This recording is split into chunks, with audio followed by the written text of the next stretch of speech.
1995년 6월 경기도 용인의 한적한 고급 주택가. 아침 햇살이 따스하게 내리쬐는 평범한 날이었습니다. 이른 새벽부터 동네 어귀에는 산책 나온 노인들의 발걸음이 이어졌죠. 그 중에는 이 동네에서 누구나 아는 얼굴, 박태원 노인도 있었습니다. 82세의 박태원은 새벽 6시면 어김없이 집을 나섰어요. 흰 운동복 차림에 등산모를 눌러쓴 모습, 그의 손목에는 언제나처럼 금시계가 빛났습니다.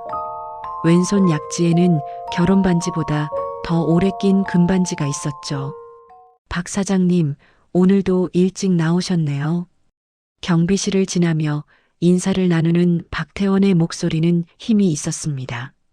82세라는 나이가 무색할 정도였어요. 그는 평생 사업으로 성공한 사람이었습니다. 수십억 원대의 자산을 일군 입지전적 인물이었죠. 날씨가 좋으니 오늘은 조금 멀리 가봐야겠어. 그날 아침 박태원은 평소보다 기분이 좋아 보였다고 합니다. 경비원은 그렇게 증언했습니다. 하지만 그게 마지막이었어요. 박태원이 집을 나선 지 1시간이 지났습니다. 2시간이 지났죠. 점심시간이 되어도 돌아오지 않았습니다. 오후 2시쯤 집안 식모가 처음으로 이상함을 느꼈습니다. 사모님, 사장님이 아직도 안 들어오셨어요. 산책이 길어지나 보죠. 날씨가 좋으니까. 하지만 해가 기울어도 박태원은 나타나지 않았습니다. 저녁 6시가 되자 가족들이 본격적으로 수소문을 시작했어요. 동네를 샅샅이 뒤졌습니다. 평소 자주 가던 공원, 산책로, 동네 슈퍼마켓까지 찾아다녔죠. 혹시 우리 아버지 못 보셨어요? 흰 운동복 입은 할아버지요. 오늘 아침에 지나가시는 거 봤는데 그 이후론 못 봤네요. 아무도 박태원을 본 사람이 없었습니다. 마치 공기처럼 사라져버린 것 같았어요. 밤 10시 가족들은 결국 경찰에 신고했습니다. 실종 신고 접수하겠습니다. 혹시 최근에 이상한 일은 없었나요? 경찰의 질문에 가족들은 고개를 저었습니다. 특별한 일은 없었다고 했어요. 하지만 정말 그랬을까요? 다음 날 아침 경찰이 집안 수색을 시작했습니다. 박태원의 방은 그대로였어요. 침대는 깔끔하게 정돈되어 있었습니다. 옷장 안옷들도 제자리에 걸려 있었죠. 서랍 위에는 지갑이 놓여 있었습니다. 신분증, 현금, 카드가 모두 들어 있었어요. 이상하군요. 지갑을 두고 나갔다는 건가요? 더 놀라운 건 화장대 위였습니다. 그가 늘 차고 다니던 금시계가 있었어요. 손목에서 빼놓은 듯 줄이 풀려진 채로요. 그리고 옆에는 금반지도 있었습니다. 평소에도 이렇게 두고 나가셨나요? 아니요, 절대 그런 적 없어요. 저 시계랑 반지는 항상 끼고 다니셨어요. 경찰관의 눈빛이 날카로워졌습니다. 뭔가 석연치 않은 구석이 있었죠. 노인이 아침 산책을 나가면서 평소 절대 벗지 않던 시계와 반지를 두고 갔다는 게 말이 되나요? 혹시 납치 가능성은 없을까요? 그럴 리가요. 외부 침입 흔적이 전혀 없어요. 창문은 잠겨 있었습니다. 현관문도 마찬가지였어요. 집 주변을 아무리 살펴봐도 누군가 들어온 흔적은 없었습니다. CCTV를 확인했지만 새벽 6시에 박태원이 혼자 걸어나가는 모습만 찍혀 있었어요. 이웃 주민들을 조사했습니다. 박 사장님은 워낙 성실한 분이셨어요. 매일 같은 시간에 산책 나가시고 돈도 많으시고 인품도 좋으셨죠. 동네 어르신들 도와주시고 그런 분이 왜 갑자기 사라지셨을까요? 이해가 안 돼요. 모두가 입을 모아 박태원을 칭찬했습니다. 그는 지역사회에서 존경받는 인물이었어요. 사업으로 성공한 후에도 검소하게 살았고 이웃을 챙겼습니다. 교회에 정기적으로 기부도 했죠. 경찰은 혹시 모를 기억상실 가능성도 염두에 뒀습니다. 인근 병원에 연락을 돌렸어요. 요양원과 복지시설에도 수배 전단을 보냈습니다. 하지만 아무 소식이 없었어요. 일주일이 지났습니다. 2주가 지났죠. 한 달이 흘렀습니다. 박태원은 여전히 나타나지 않았어요. 마치 땅속으로 꺼져버린 것처럼 흔적도 없이 사라져버렸습니다. 도대체 어디로 간 걸까요? 이 나이에 혼자 멀리 갈 수도 없고 누가 해를 끼친 건 아닐까요? 동네 사람들 사이에서 소문이 퍼지기 시작했습니다. 처음에는 걱정하는 목소리였어요. 시간이 지나자 의심의 시선이 생겨났습니다. 특히 한 사람을 향해서요. 박태원의 집 안팎을 다시 한번 꼼꼼히 살펴봤습니다. 정원의 흙을 파헤쳐 보기도 했어요. 하지만 아무것도 나오지 않았습니다. 단 하나의 단서도 없었죠. 경찰은 점차 확신하기 시작했습니다. 이건 단순 실종이 아니라고요. 82세 노인이 아침 산책을 나갔다가 아무 흔적도 남기지 않고 사라진다는 건 불가능에 가까웠습니다. 더구나 지갑과 시계, 반지까지 집에 두고 나갔다는 건 더욱 이상했죠. 혹시 스스로 어디론가 떠난 건 아닐까요? 그럴 리 없습니다. 이분은 매일 규칙적으로 사시던 분이에요. 가족들은 고개를 저었습니다. 박태원은 평생 성실하게 살아온 사람이었어요. 갑자기 가족을 버리고 떠날 이유가 없었습니다. 재산도 많았고 건강도 괜찮았죠. 그렇다면 남은 가능성은 하나였습니다. 누군가에 의해 사라진 것. 경찰의 시선은 자연스럽게 집안으로 향했습니다. 가장 가까운 사람들을 의심하기 시작한 거죠. 조용했던 고급 주택가는 이제 불안과 의심으로 가득 찼습니다. 이웃들은 수군거렸어요. 경찰차가 드나들 때마다 커튼 뒤에서 지켜봤습니다. 저 집에 무슨 일이 있는 거래요? 글쎄요. 박 사장님이 사라지신 지 벌써 한 달이 넘었는데 박태원이 사라진 그날의 진실은 아직 아무도 몰랐습니다. 그 비밀은 집 안 어딘가에 숨어 있었는지도 몰라요. 아니면 이미 너무 멀리 가버렸을지도 모릅니다. 하지만 한 가지는 분명했습니다. 이 사건은 단순한 실종이 아니라는 것. 그리고 진실은 곧 상상보다 훨씬 충격적인 모습으로 드러나게 될 거라는 것이었습니다. 박태원의 실종 소식이 퍼지자 사람들은 한 가지 사실에 주목하기 시작했습니다. 바로 3년 전의 재혼이었죠. 1992년 가을, 박태원은 79세의 나이에 윤정희와 결혼식을 올렸어요. 윤정희는 당시 42세였습니다. 무려 40살 가까운 나이 차이였죠. 주변 사람들은 모두 깜짝 놀랐어요. 박 사장님이 재혼을 하신다고요? 그것도 젊은 여자랑요? 동네 사람들의 반응은 대부분 비슷했습니다. 놀라움과 의아함이 섞여 있었죠. 박태원의 첫 번째 부인은 10년 전에 세상을 떠났습니다. 그 이후 박태원은 혼자 지냈어요. 자식들은 모두 출가해서 각자의 삶을 살고 있었죠. 두 사람이 처음 만난 곳은 교회였습니다. 박태원은 오래전부터 다니던 교회가 있었어요. 매주 일요일이면 빠짐없이 예배를 드렸습니다. 윤정희도 그 교회에 나왔죠. 처음 봤을 때부터 느낌이 좋았어요. 윤정희는 주변 사람들에게 그렇게 말했다고 합니다. 박태원도 마찬가지였어요.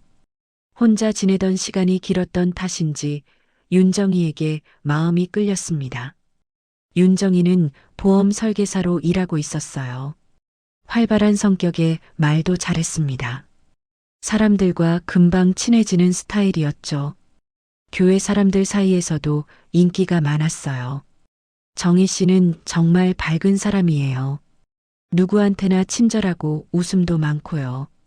하지만 박태원의 자식들은 처음부터 이 결혼을 반대했습니다.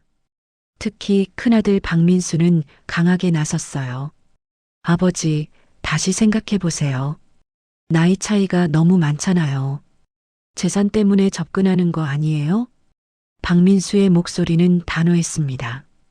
둘째 아들 박민호도 마찬가지였어요. 두 아들은 윤정이를 믿을 수 없었습니다. 우린 아버지 걱정해서 하는 말이에요.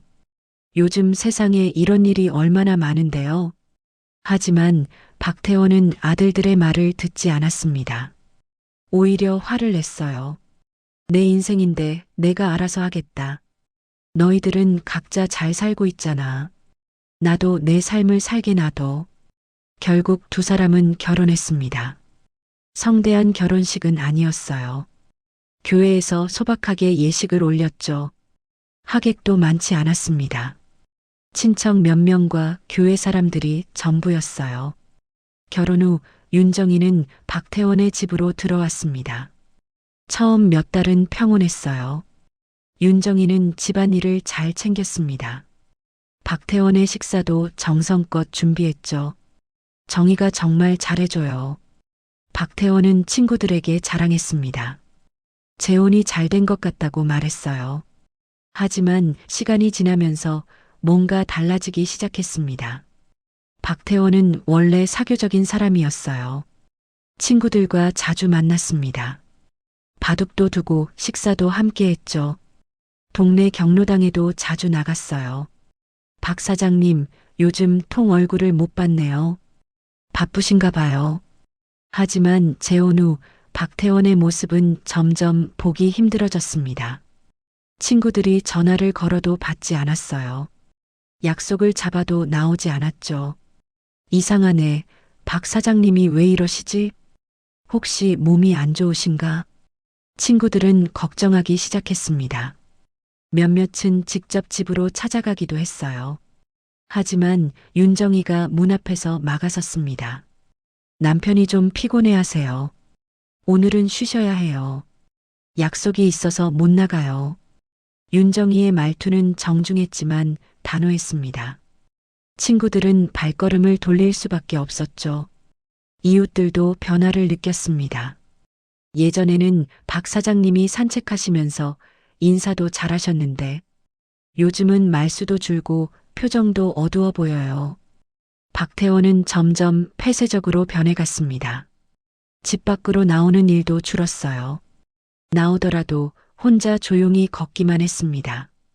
더 이상한 건 박태원의 건강이었습니다. 원래 건강했던 박태원이 자주 아프다는 소리를 하기 시작했어요. 요즘 소화가 안 돼요.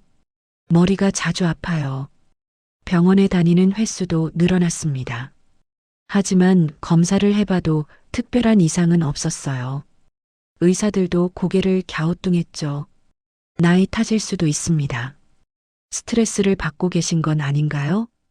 박태원의 자식들은 더욱 불안해졌습니다. 아버지의 상태가 이상했어요. 전화를 걸어도 윤정이가 대신 받았습니다. 아버지 바꿔주세요. 지금 주무시고 계세요. 나중에 전화 드릴게요. 하지만 박태원에게서 전화가 오는 일은 거의 없었습니다. 실종 한 달 전쯤이었습니다. 박태원이 교회 목사님을 만났어요. 목사님과 단둘이 상담실에 앉았죠. 목사님, 제가 요즘 이상한 일을 겪고 있어요. 박태원의 목소리는 떨렸습니다. 집안일이 뭔가 이상해요. 제가 뭘 해도 기억이 잘 안 나요. 믿을 사람이 없는 것 같아요. 목사님은 걱정스러운 표정으로 물었습니다. 부인과는 관계가 어떠신가요? 박태원은 잠시 말을 멈췄습니다. 그리고 작게 한숨을 쉬었죠. 잘 모르겠어요. 정희가 저한테 잘해주긴 하는데 뭔가 불안한 느낌이 들어요. 목사님은 가족 상담을 권했습니다. 하지만 박태원은 고개를 저었어요. 아들들한테 걱정 끼치고 싶지 않아요. 제가 그냥 예민한 걸 수도 있고요. 그게 박태원이 목사님과 나눈 마지막 대화였습니다. 그로부터 한 달 후 박태원은 사라졌죠. 경찰은 윤정이를 불러 조사했습니다. 실종 당일 아침은 어땠나요? 평소와 똑같았어요. 남편은 산책 나갔고요. 윤정이의 대답은 차분했습니다. 하지만 경찰관들은 뭔가 석연치 않다고 느꼈어요. 윤정희의 눈빛이 너무 담담했습니다. 남편이 실종됐는데 눈물 한 방울 흘리지 않았죠. 걱정되지 않으세요? 물론 걱정이죠. 하지만 울어봤자 돌아오는 건 아니잖아요. 윤정희의 말에는 감정이 실려 있지 않았습니다. 마치 남의 일처럼 담담하게 말했어요. 이웃들은 수군거렸습니다. 저 부인 뭔가 이상하지 않아요? 남편이 실종됐는데 너무 태연해요. 혹시 저 부인이 뭔가 아는 게 있는 거 아닐까요? 의심은 점점 커져갔습니다. 조용했던 고급 주택가는 이제 소문과 추측으로 시끄러워졌죠. 그리고 경찰의 수사는 윤정희를 중심으로 좁혀지기 시작했습니다. 경찰은 본격적으로 가족들을 조사하기 시작했습니다. 실종 사건에서 가장 먼저 의심받는 건 언제나 가까운 사람들이죠. 사건 당일 아침을 다시 한번 말씀해 주시겠어요? 형사는 윤정희를 다시 불렀습니다. 세 번째 조사였어요. 말씀드렸잖아요. 남편은 평소처럼 산책 나갔어요. 몇 시에 나가셨죠? 6시요.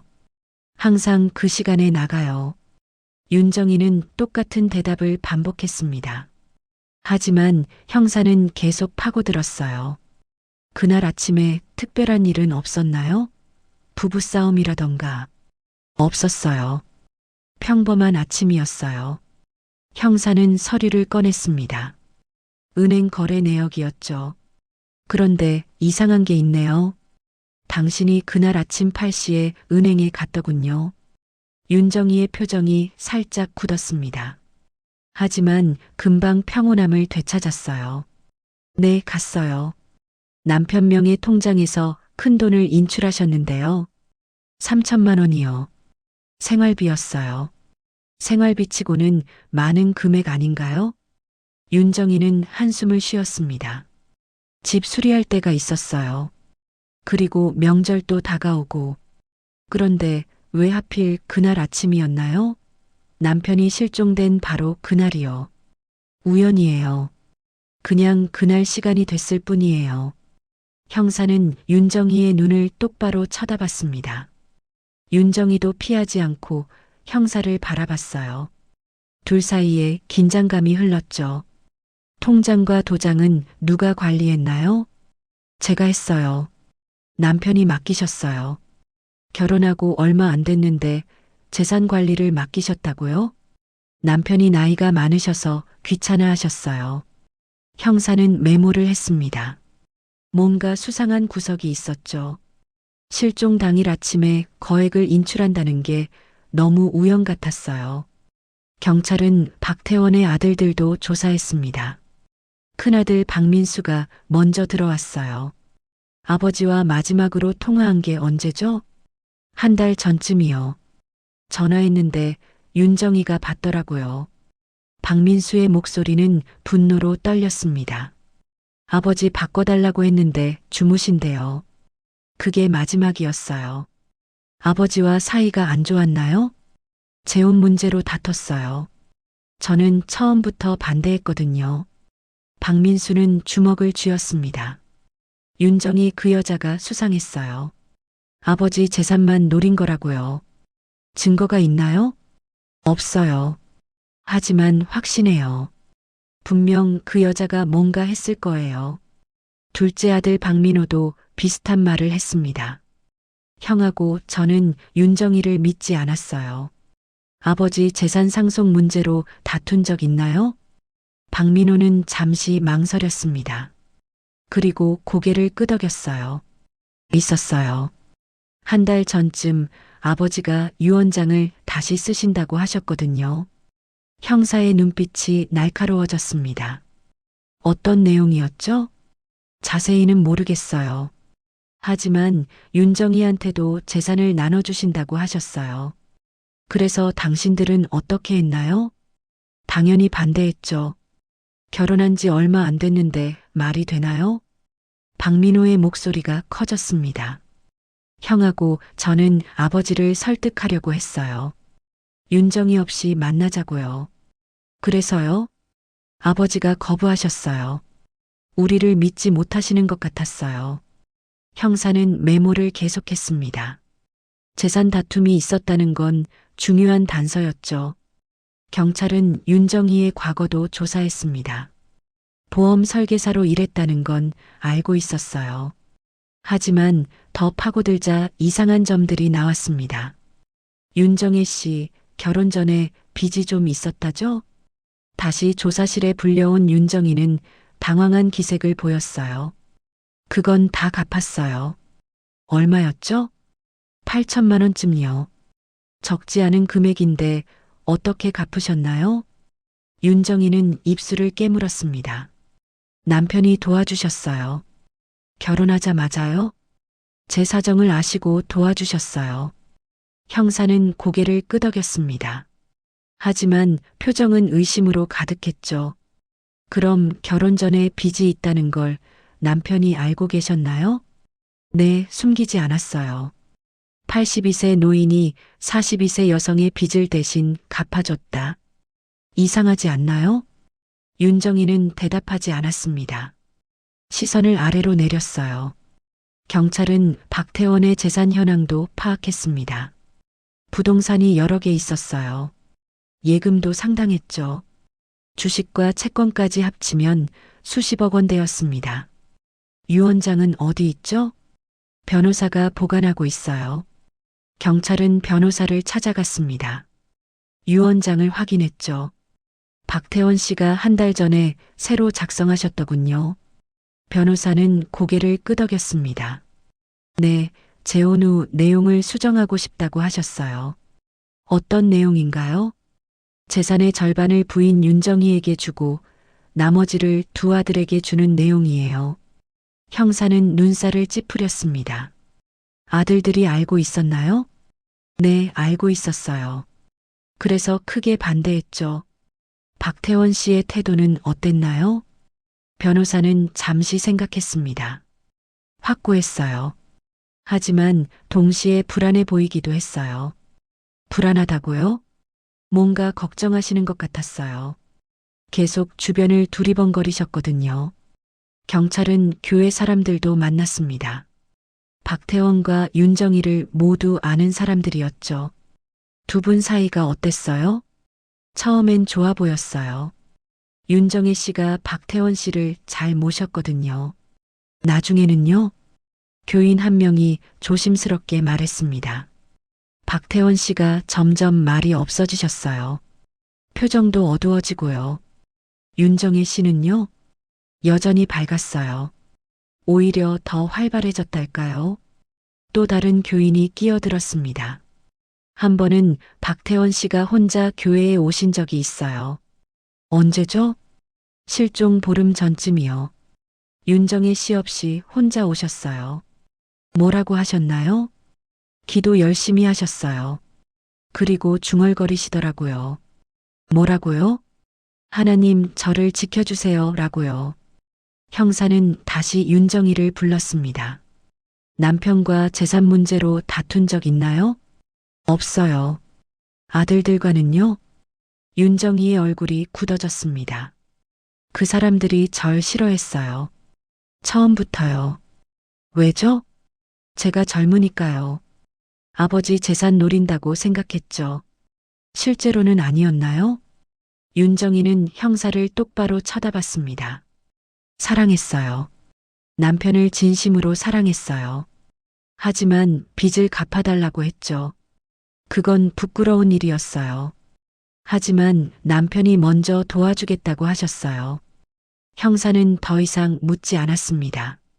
하지만 확신이 들었어요. 이 집안에는 분명 비밀이 있다고요. 경찰은 집안을 다시 수색했습니다. 이번에는 더 꼼꼼하게요. 침실, 거실, 주방, 심지어 지하실까지 뒤졌습니다. 여기 좀 보세요. 한 경찰이 서재에서 뭔가를 발견했어요. 책상 서랍 깊숙한 곳에 숨겨진 메모였습니다. 정의가 이상하다. 내 돈이 자꾸 사라진다. 믿을 수 없다. 박태원의 필체였습니다. 날짜는 실종 일주일 전이었죠. 형사들은 서로를 쳐다봤습니다. 이제 의심은 거의 확신으로 바뀌고 있었어요. 하지만 결정적인 증거가 없었습니다. 박태원의 시신도 범행 현장도 아무것도 없었죠. 증거를 찾아야 해요. 반드시요. 수사는 계속됐습니다. 하지만 시간이 지날수록 단서는 더 희미해져 갔어요. 진실은 점점 더 깊은 어둠 속으로 숨어들고 있었습니다. 1996년 2월, 추운 겨울날이었습니다. 박태원이 실종된 지 8개월이 지났어요. 용인 외곽에 있는 폐공장.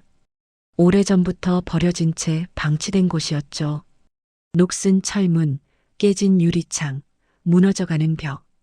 아무도 찾지 않는 죽은 공간이었습니다. 여기 다 철거하고 새 건물 올릴 거래요.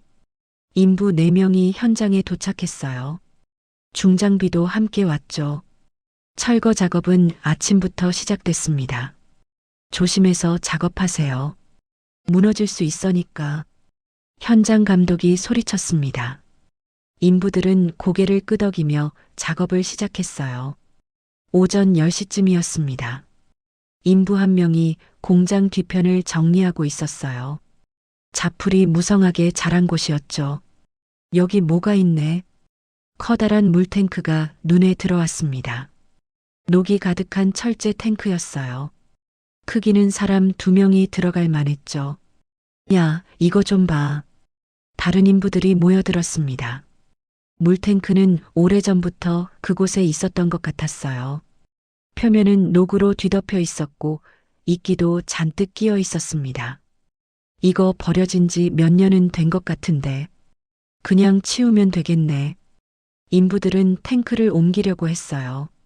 하지만 생각보다 무거웠습니다. 뭐가 들어있나 봐. 개어보자. 한 인부가 탱크 뚜껑을 열려고 했습니다. 뚜껑은 녹이 슬어 꽉 닫혀 있었어요. 공구를 가져와 억지로 열었죠. 뚜껑이 열리자 악취가 퍼져나왔습니다. 뭐야 이 냄새. 인부들이 코를 막았어요. 탱크 안을 들여다봤습니다. 검은 물과 진흙이 차 있었어요. 그리고 그 안에 무언가가 있었습니다. 이게 뭐지? 천조각처럼 보이는 게 물에 떠 있었어요. 인부가 막대기로 건져 올렸습니다. 낡은 옷 같았죠. 검게 변해서 형체를 알아보기 힘들었어요. 혹시 이거? 인부 하나가 뭔가를 발견했습니다. 탱크 바닥에 반짝이는 게 보였어요. 손을 넣어 꺼냈죠. 금반지였습니다. 이게 왜 여기 있지? 다른 인부가 또 다른 것을 건졌어요. 시계였습니다. 금시계였죠. 녹이 슬고 유리가 깨졌지만 여전히 금빛이 남아 있었어요. 이거 진짜 금 같은데. 인부들은 서로 얼굴을 쳐다봤습니다. 뭔가 이상했어요. 누가 금반지와 금시계를 버렸을 리가 없었죠. 더 찾아봐. 탱크 안을 더 뒤졌습니다. 명함 몇 장이 나왔어요. 물에 젖어 흐물흐물했지만 글씨가 희미하게 보였습니다. 박태원. 한 인부가 명함을 읽었습니다. 전화번호도 있네. 인부들은 서로를 쳐다봤어요. 불길한 예감이 들었습니다. 이거 혹시 경찰에 신고해야 하는 거 아니야? 현장 감독이 달려왔습니다. 무슨 일이에요? 이거 좀 보세요. 감독은 탱크 안을 들여다봤어요. 그리고 얼굴이 굳었습니다. 작업 중단하세요. 당장 경찰 부르세요. 경찰이 도착한 건 1시간 후였습니다. 형사 2명과 감식반이 함께 왔어요. 여기가 신고 들어온 곳이죠? 네, 저기 물탱크 안에 뭔가 있어요. 형사들이 탱크로 다가갔습니다. 안을 들여다보고 표정이 심각해졌어요. 감식반, 여기 전부 수거해요. 감식반이 움직이기 시작했습니다. 탱크 안에 물을 퍼냈어요. 흙과 이물질을 조심스럽게 걷어냈죠. 여기 뭔가 더 있어요. 옷 조각이 더 나왔습니다. 구두 한 짝도 발견됐어요. 낡은 가죽 구두였죠. 이거 사람이 입던 옷 같은데요. 형사는 금반지와 시계를 비닐봉지에 담았습니다. 명함도 조심스럽게 수거했어요. 이 이름 확인해봐요. 박태원. 한 형사가 무전기를 들었습니다. 본부, 박태원이라는 이름 실종 사건 없었나요? 용인 지역이요. 잠시 후 답이 왔습니다. 있습니다. 작년 6월에 실종 신고 들어온 82세 남성이요. 형사들은 서로를 쳐다봤어요. 이거 그 사건이네. 8개월 만에 발견된 거야. 탱크 안 수색은 저녁까지 계속됐습니다. 모든 내용물을 다 꺼냈어요. 하지만 시신이나 뼈는 나오지 않았습니다. 이상한데 옷이랑 물건만 있고 시신은 없어. 어떻게 된 거지? 감식반은 탱크 내부를 샅샅이 조사했습니다. 벽면을 긁어 샘플을 채취했어요. 바닥의 흙도 모두 걷어냈죠. 이거 국과수로 보내야겠어요. 증거물들은 모두 국립과학수사연구원으로 보내졌습니다. 분석이 시작됐죠. 일주일 후 결과가 나왔습니다.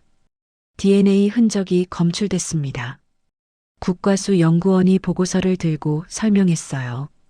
탱크 내부에서 사람의 DNA가 나왔어요. 누구 건가요? 박태원 씨와 일치합니다. 형사들은 긴장했습니다. 그럼 박태원 씨가 이 탱크 안에 있었다는 건가요? 그럴 가능성이 높습니다. 하지만 연구원이 말을 멈췄어요. 하지만 뭔데요? 상태가 너무 훼손됐어요. 물과 흙이 오래 있었던 탓에 DNA 샘플이 부분적으로만 검출됐습니다. 사망 여부는 확인할 수 있나요? 연구원은 고개를 저었습니다. 단정할 수 없어요. 시신이 없으니까요. 그럼 어떻게 된 거예요? 몇 가지 가능성이 있습니다. 시신이 부패해서 완전히 사라졌을 수도 있고요. 아니면요. 누군가 시신을 다른 곳으로 옮겼을 수도 있습니다. 형사들은 난감한 표정을 지었어요. 증거는 있지만 결정적이지 않았습니다. 옷은 어때요? 박태원 씨가 실종 당일 입었던 옷과 일치해요. 가족들이 확인했습니다. 시계랑 반지는요? 박태원 씨 것이 맞아요. 각인도 확인됐고요. 형사들은 회의를 했습니다. 이제 확실해졌어. 박태원 씨는 이 탱크에 있었어. 그럼 누가 여기에 넣은 거지? 가족들을 다시 조사해야 해. 경찰은 윤정이를 다시 불렀습니다. 이번엔 분위기가 달랐어요. 더 이상 단순 조사가 아니었죠. 폐공장에 가본 적 있나요? 없어요. 확실해요? 네, 그런 곳 갈 이유가 없잖아요. 형사는 사진을 내밀었습니다. 물탱크 사진이었어요. 이거 아세요? 윤정이는 사진을 쳐다봤습니다. 표정이 굳었어요. 모르는데요. 남편 물건이 여기서 나왔어요. 시계, 반지, 옷까지요. 윤정이는 대답하지 않았습니다. 입술을 깨물었죠. 어떻게 된 건지 설명해 주세요. 저도 몰라요. 정말 몰라요. 윤정희의 목소리가 떨렸습니다. 처음으로 동요하는 모습을 보인 거예요. 남편이 거기 있었어요. DNA도 검출됐고요. 그럴 리 없어요. 남편은 산책 나갔다가 폐공장 물탱크까지 간 건가요? 혼자서요? 윤정이는 아무 말도 하지 못했습니다. 경찰은 두 아들도 다시 조사했어요. 폐공장에 대해 물었습니다. 그런 곳 몰라요. 처음 들어봐요. 아버지가 거기 간 적 있나요? 있을 리 없죠. 아버지는 그런 곳 갈 뿐이 아니에요. 모두가 부인했습니다. 하지만 누군가는 거짓말을 하고 있었어요. 어떻게 탱크까지 갔을까요? 82세 노인이 혼자서요. 누군가 데려간 거겠죠. 그럼 그 사람이 범인인가요? 형사들은 추론을 계속했습니다. 하지만 확실한 증거가 없었어요. 물탱크에서 발견된 건 박태원의 흔적뿐이었습니다. 범인의 단서는 하나도 없었죠. 이거 어떻게 해요? 시신도 없는데. 계속 조사해야죠. 반드시 범인을 찾을 겁니다. 8개월 만에 발견된 물탱크. 그 안에 담긴 비밀은 여전히 풀리지 않았습니다. 오히려 더 많은 의문만 생겨났죠. 박태원은 정말 죽은 걸까요? 누가 그를 그곳에 넣은 걸까요? 진실은 여전히 어둠 속에 숨어 있었습니다. 물탱크 발견 이후 수사는 더욱 강도 높게 진행됐습니다. 경찰은 모든 가능성을 열어두고 조사했어요. 총 33명을 조사했습니다. 수사본부장이 회의를 열었어요. 형사들이 모두 모였죠. 가족, 친척, 교회 사람들, 이웃까지 다 만났어요. 결과는요? 명확한 증거가 없습니다. 답답한 침묵이 흘렀습니다. 경찰은 윤정이를 집중적으로 조사했어요. 10번도 넘게 불러 신문했습니다. 실종 당일 정확히 뭘 했는지 다시 말해보세요. 몇 번을 물으시는 거예요. 똑같아요. 윤정이의 목소리는 지쳐 있었습니다. 하지만 진술은 한 번도 바뀌지 않았어요. 새벽 6시에 남편이 나갔어요. 저는 집에서 청소했고요.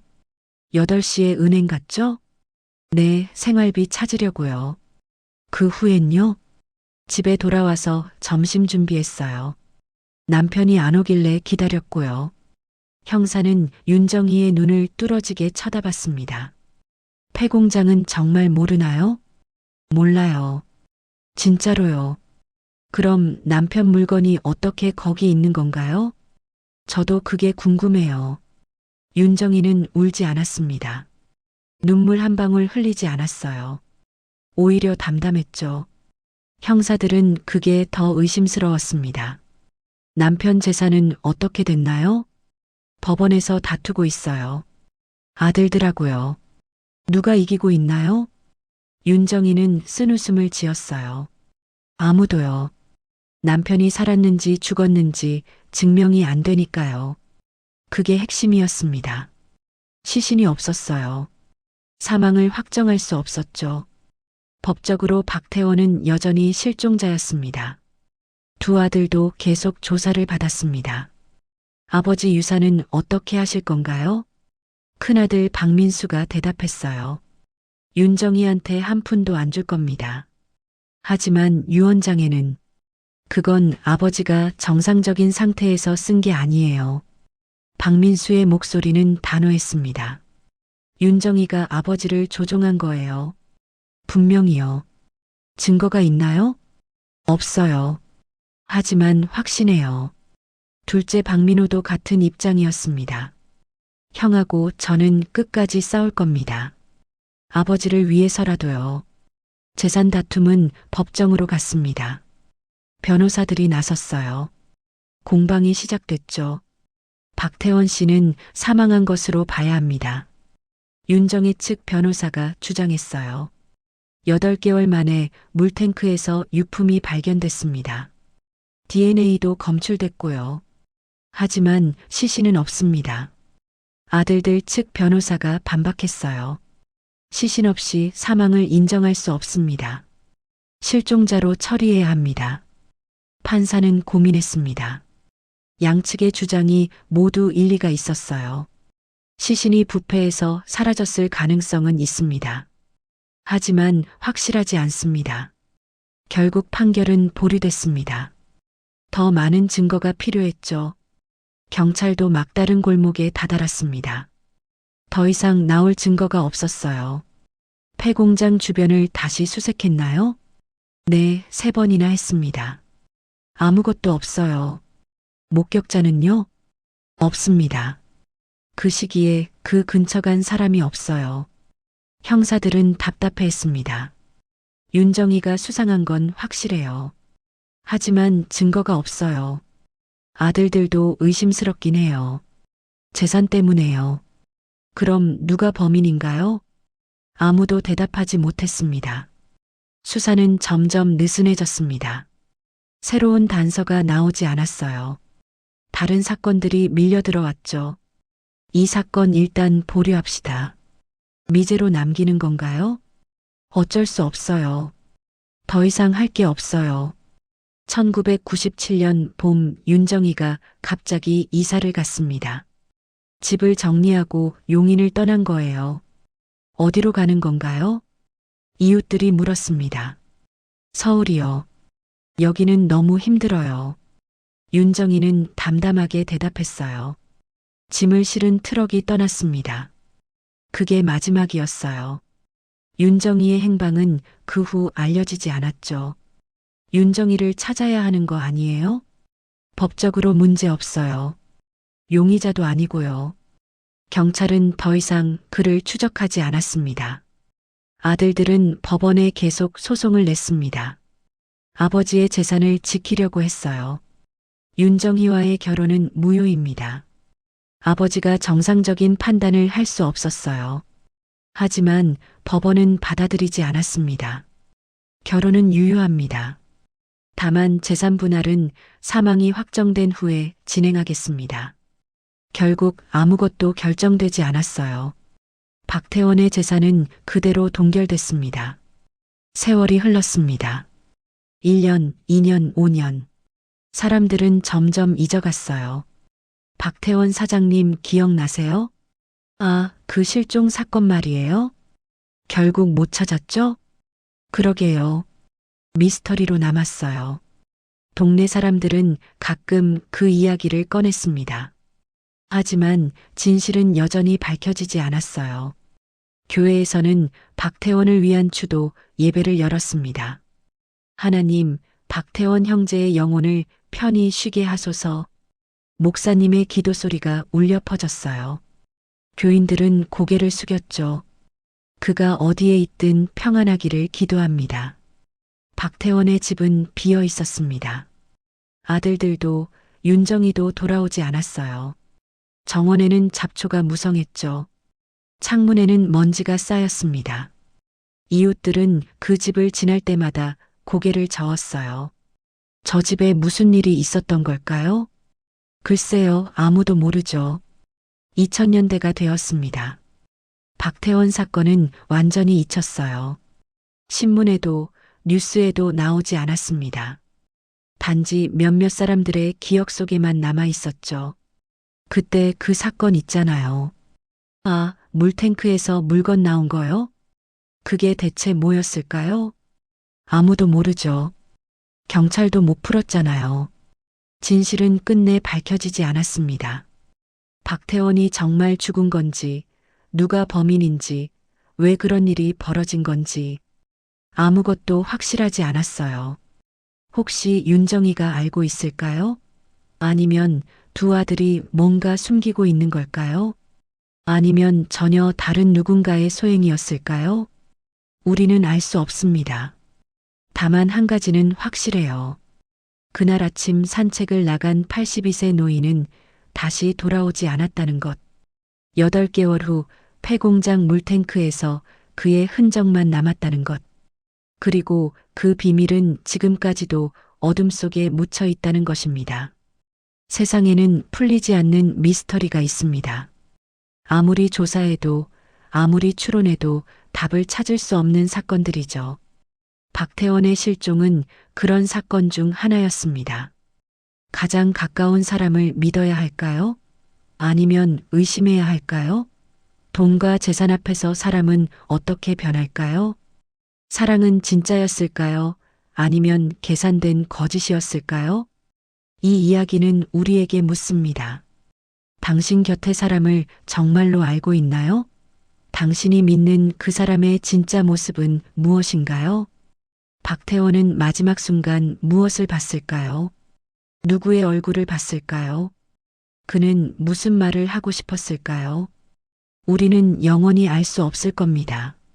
1995년 6월 그날 아침 조용한 마을에서 벌어진 일의 진실을요. 다만 기억해야 합니다.